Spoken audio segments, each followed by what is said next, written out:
Omo, cái tay giả chỉ đó mà sát tung năng sắc khali khé thầu giả sinh bay nè,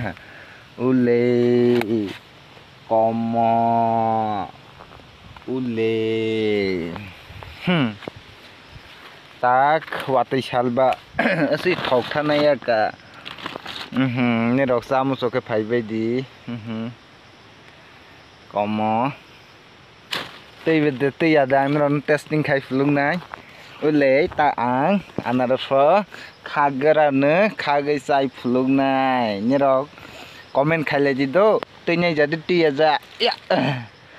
ule ting tê nè, vậy sẽ cứ tây giờ đi à ra,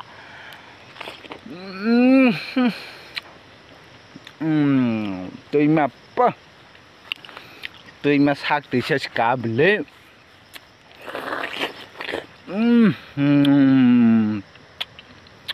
Thọ cứ ngon ba nóc ra mới à ba